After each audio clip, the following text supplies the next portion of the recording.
ഇന്നത്തെ വീഡിയോയിൽ ഞാൻ കാണിക്കുന്നത് ഒരു കേക്ക് വളരെ സിമ്പിളായിട്ട് എങ്ങനെയാണ് ഐസിങ് ചെയ്തെടുക്കാമെന്നാണ്. അപ്പോൾ ഈ വീഡിയോയിൽ ബിഗിനേഴ്സ് ആയിട്ടുള്ളവർക്ക് പോലും വളരെ സിമ്പിളായിട്ട് ഒരു കേക്ക് എങ്ങനെ ഡെക്കറേറ്റ് ചെയ്യാമെന്ന് ഞാനിവിടെ കാണിക്കുന്നുണ്ട്. അപ്പോൾ നമ്മൾ ഇതിവിടെ ഗനാഷ് വെച്ചിട്ടാണ് ചെയ്തിട്ടുള്ളത്.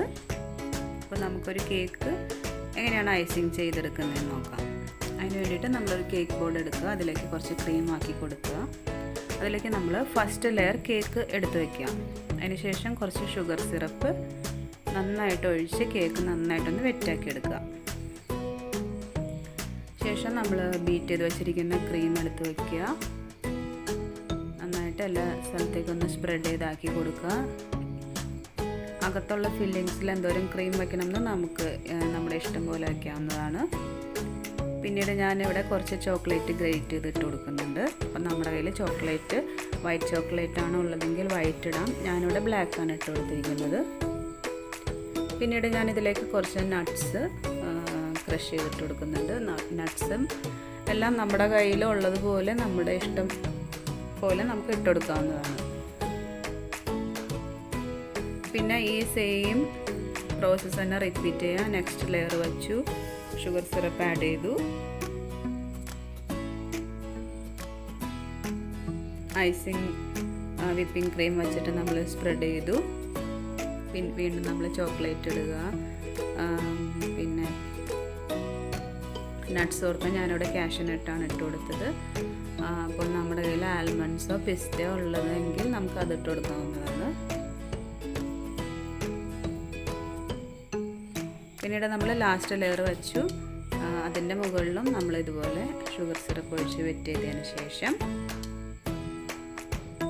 നമ്മൾ വീണ്ടും ക്രീം ആക്കി കൊടുക്കുകയാണ് ചെയ്യുന്നത്. അപ്പോൾ ഫൈനൽ ലെയറാണിത്. അപ്പോൾ നമ്മളിതിന് ഇനി ജസ്റ്റ് ഒരു തിൻ ലെയർ ക്രീം കൊടുത്തിട്ട് ക്രം കോട്ട് ചെയ്തെടുക്കുക എന്നാണ് പറയുന്നത്. അപ്പോൾ ഈ തിൻ ലെയറായിട്ട് നമ്മൾ ഫസ്റ്റ് തന്നെ ക്രീം ചെയ്തെടുക്കുന്നതിന് ക്രം കോട്ട് ചെയ്യുക എന്നാണ് പറയുന്നത്. അപ്പോൾ ഇത് നമുക്ക് നന്നായിട്ട് ഇങ്ങനെ ചെയ്തതിന് ശേഷം ഈ കേക്ക് ബോർഡിൻ്റെ സൈഡൊക്കെ നന്നായിട്ടൊന്ന് ക്ലീൻ ചെയ്തതിന് ശേഷം നമുക്ക് ഇതിങ്ങനെ ചെയ്യാനായിട്ട് നമ്മുടെ കയ്യിലുള്ള സ്ക്രേപ്പറും നമുക്ക് യൂസ് ചെയ്യാം. അതിന് ശേഷം നമുക്കിത് ഫ്രിഡ്ജിൽ ഒരു അരമണിക്കൂർ സെറ്റ് ആവാനായിട്ട് മാറ്റി വെക്കാം.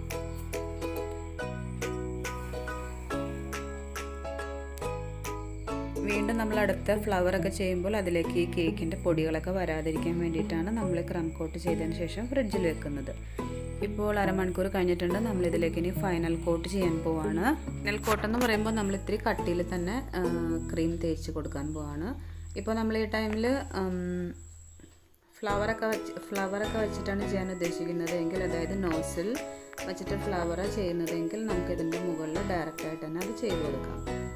ഞാനിപ്പോൾ ഇവിടെ ചോക്ലേറ്റിൻ്റെ ഗനാഷ് ആണ് ഇതിൻ്റെ മുകളിൽ ഒഴിക്കാൻ പോകുന്നത്. അതുകൊണ്ടാണ് ഞാനിത്തിരി കട്ടിയിൽ തന്നെ ക്രീം തേച്ച് കൊടുത്തത്. അപ്പോൾ ഇവിടെ ഗനാഷൊക്കെ ചെയ്യുന്ന ടൈമിൽ ഇത്തിരി ഫിനിഷിങ്ങിൽ തന്നെ കേക്ക് ഒന്നാക്കാൻ ശ്രമിക്കുക. ഇപ്പോൾ ഇവിടെ ഏതാണ്ട് കുറച്ച് ഫിനിഷിങ്ങിലായിട്ട് വന്നിട്ടുണ്ട്. ഞാനിപ്പോൾ ഇത് ഒന്ന് സെറ്റ് ആവാനായിട്ട് ഫ്രിഡ്ജിൽ 1 മണിക്കൂർ വെക്കാൻ പോകണം. ഇനി നമുക്ക് ചോക്ലേറ്റ് ഗനാഷ് ഉണ്ടാക്കാം. അതിന് വേണ്ടിയിട്ട് ഞാനിവിടെ ഡാർക്ക് കോമ്പൗണ്ട് ചോക്ലേറ്റാണ് എടുത്തിരിക്കുന്നത്. അപ്പോൾ ഈ ഡാർക്ക് ചോക്ലേറ്റ് ഞാനിവിടെ 1 കപ്പാണ് എടുത്തിരിക്കുന്നത്. അതായത് 1 കപ്പ് ഡാർക്ക് ചോക്ലേറ്റിന് 1 കപ്പ് വിപ്പിംഗ് ക്രീം. അതാണ് 1:1 എന്ന റേഷ്യോയിലാണ് ഞാനിവിടെ എടുത്തിരിക്കുന്നത്. 1 കപ്പ് ചോക്ലേറ്റ് നമുക്കൊരു ബൗളിലേക്ക് ഇട്ട് കൊടുക്കാം.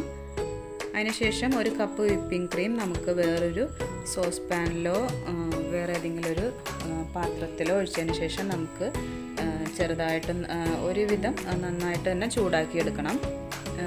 നമ്മൾ ചൂടാക്കുന്ന ടൈമിൽ നന്നായിട്ടൊന്ന് ഇളക്കി കൊടുത്തുകൊണ്ടിരിക്കുക. നന്നായിട്ട് ചൂടായി കഴിയുമ്പോൾ അത് നമ്മൾ ഇതിലേക്ക് ഒഴിച്ചു കൊടുക്കുക. വിപ്പിംഗ് ക്രീമിന് അത്യാവശ്യം ചൂടുണ്ട്. അപ്പോൾ കുറച്ച് സമയം കഴിയുമ്പോഴത്തേക്കും നമ്മുടെ ചോക്ലേറ്റൊക്കെ മെൽറ്റായി വന്നിട്ടുണ്ടാവും. ഇപ്പോൾ ചോക്ലേറ്റൊക്കെ നന്നായിട്ട് മെൽറ്റായിട്ട് വന്നിട്ടുണ്ട്. നമ്മൾ നന്നായിട്ടൊന്ന് മിക്സ് ചെയ്തതിന് ശേഷം ഒരു നല്ല അരിപ്പയിലൊന്ന് അരിച്ചെടുക്കുക. കട്ടകളൊക്കെ ഉണ്ടെങ്കിൽ പോയി കിട്ടാൻ വേണ്ടിയിട്ടാണ്. അപ്പോൾ നമ്മുടെ ഗനാഷൊക്കെ ഇവിടെ റെഡി ആയിട്ട് വന്നിട്ടുണ്ട്. അപ്പോൾ നമുക്ക് നമ്മുടെ കേക്ക് 1 മണിക്കൂറിൽ നിന്ന് നന്നായിട്ട് ഫ്രീസായി വന്നിട്ടുണ്ട്. അപ്പോൾ ഗനാഷ് നമ്മൾ ഒഴിക്കുന്നത് ചെറിയൊരു ചൂടോട് കൂടിയാണ്. ചൂട് ചെറുതായിട്ടൊന്ന് ആറിക്കഴിഞ്ഞതിന് ശേഷം നമുക്ക് ഒഴിച്ചു കൊടുക്കാം. അപ്പോൾ താഴെ വലിയൊരു പാത്രം വെച്ചതിന് ശേഷം കേക്ക് ഇരിക്കാൻ പാകത്തിനൊരു പാത്രം കൂടി വയ്ക്കുക. അതിനുശേഷം നമ്മൾ കേക്കിൻ്റെ ബോർഡ് അതിൻ്റെ മുകളിൽ വയ്ക്കുക. അപ്പോൾ കൂടുതലായിട്ട് എക്സസ് ആയിട്ട് വരുന്ന ചോക്ലേറ്റ് അതിലേക്ക് വീഴാൻ വേണ്ടിയിട്ടാണ് നമ്മളിങ്ങനെ ചെയ്യുന്നത്. അപ്പോൾ നമ്മൾ ഗനാഷ് നമ്മളൊരു പൈപ്പിംഗ് ബാഗിലേക്ക് മാറ്റണം. ഞാനിവിടെ ചെറിയൊരു പൈപ്പിംഗ് ബാഗിലേക്ക് ഗനാഷ് മാറ്റിയിട്ടുണ്ട്. ഈ പൈപ്പിംഗ് ബാഗിൻ്റെ ടിപ്പ് മാത്രം ചെറുതായിട്ടൊന്ന് കട്ട് ചെയ്ത് കൊടുക്കുക.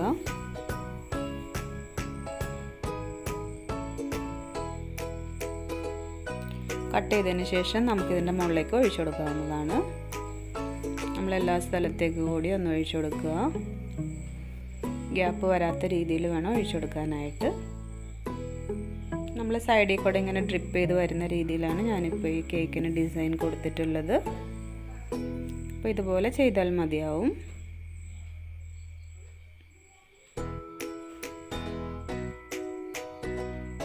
നമ്മളെല്ലാ കേക്കിൻ്റെ എൻഡിൽ ഇതുപോലെ ചെയ്യുക. അപ്പോൾ ഇങ്ങനെ സൈഡിലേക്ക് ഇങ്ങനെ ഡ്രിപ്പ് ചെയ്ത് വരുന്ന രീതിയിൽ അതൊരു ഡിസൈനായിട്ട് അങ്ങനെ നിൽക്കട്ടെ. അപ്പോൾ ഇത് ബിഗിനേഴ്സിന് പോലും ചെയ്യാവുന്നൊരു ഡിസൈനാണ്. അപ്പോൾ ഇതിൻ്റെ മുകളിൽ നമുക്ക് പേരെഴുതി കൊടുക്കണമെങ്കിൽ നമുക്ക് പേരെഴുതി കൊടുക്കാം. പിന്നെ അതല്ല നമുക്ക് സ്പ്രിങ്കിൾസ് ഇട്ട് ഡെക്കറേറ്റ് ചെയ്യാം. അങ്ങനെ നമുക്ക് ഏത് രീതിയിൽ വേണമെങ്കിലും ഡെക്കറേഷൻ ചെയ്യാവുന്നതാണ്. ഞാനിപ്പോൾ ചെറിയൊരു 2-3 റോസസ് ആണ് വെച്ച് കൊടുക്കുന്നത്. അപ്പോൾ നമ്മുടെ കയ്യിൽ ഉള്ള കളറോ ക്രീമൊക്കെ വെച്ചിട്ട് നമുക്ക് റോസസ് ഒക്കെ ചെയ്ത് കൊടുക്കാം.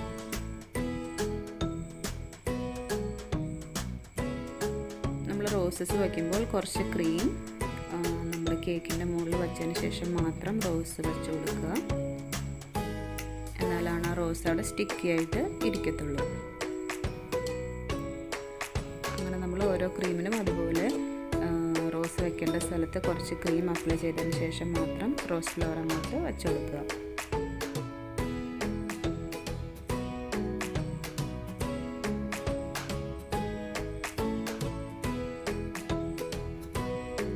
റോസസ് എല്ലാം വെച്ച് കഴിഞ്ഞു. ഇനി ഇതിൻ്റെ ഗ്യാപ്പൊക്കെ വേണമെങ്കിൽ ഫില്ല് ചെയ്യാനായിട്ട് ചെറിയൊരു സ്റ്റാർ നോസറിൽ കുറച്ച് ക്രീമാക്കിയിട്ട് നമുക്ക് കുറച്ച് സ്റ്റാർസ് സൈഡിൽ കൂടെ ഒന്ന് വരച്ച് കൊടുക്കാം. പിന്നീട് നമ്മുടെ കയ്യിൽ എന്തെങ്കിലും സ്പ്രിങ്കിൾസ് ഒക്കെ ഉണ്ടെങ്കിൽ റോസിൻ്റെ മുകളിൽ കൂടെ ജസ്റ്റ് ഒന്ന് സ്പ്രെഡ് ചെയ്ത് കൊടുക്കാവുന്നതാണ്.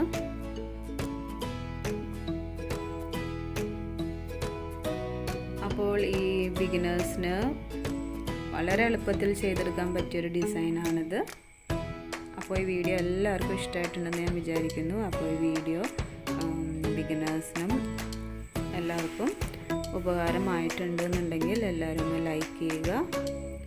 ലൈക്ക് ബട്ടൺ ക്ലിക്ക് ചെയ്യാൻ ആരും മറക്കരുത്.